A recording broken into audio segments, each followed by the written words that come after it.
Hi, thank you very much for joining us. I'm Philip Duncan. Well, the weather forecast for the next few days, and in fact really through the weekend and even into next week, is now looking mostly dry across both islands. That's a little unusual for this time of the year. We do have a bit of rain in there and a few showers, so we're going to explain where they will be. We're kicking off now with the animated wind map. Look at the big high.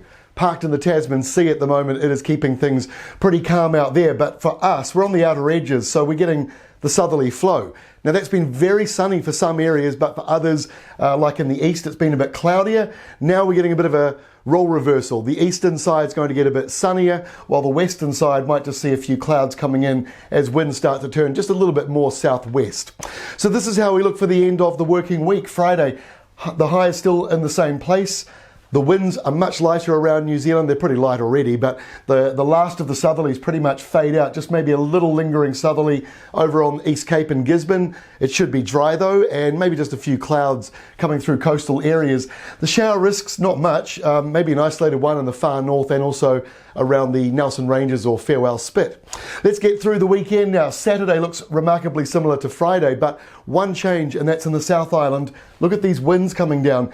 Not strong, but warm, coming out of the subtropics and their nor'westers, and it will be sunny in the east. So those three things combined with the afternoon, in fact that's four things combined, means that these areas, in fact most of the South Island and a big chunk of the North Island, will be warmer than average on Saturday. The night will still be cold, it'll still be a bit chilly when you wake up, but by afternoon it should be very warm and pleasant across the country. Just a few showers, mostly down here around Fiordland, maybe one around Bay of Plenty, but not really worth mentioning. Then we go to Sunday, and high pressure still in charge of the North Island.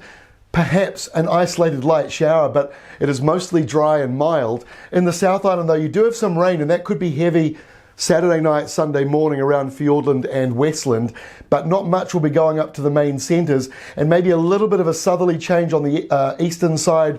Couple of showers in there, a little bit of drizzle. It won't be very much. And we go to Monday next week, and again, not a lot of change around the country. High pressure is in charge in these southern areas, but there is this subtropical breeze coming down, a little bit of rain on the west coast. Most places are dry. And the forecast for most of next week sees this high pressure expanding against that low. So the low is going to be parked by the looks of it out in the Tasman or the eastern side of Australia, or the southeastern side, for much of next week. Then it might come our way for the following weekend. In other words, if you live in some of the dry parts of the country at the moment, you've got at least another 7 to 10 days of mainly dry weather. There might be a few showers, but overall it is looking mostly dry, and it's all due to high pressure, big high pressure. That is all from me. We'll update you again on Friday with the latest for the weekend.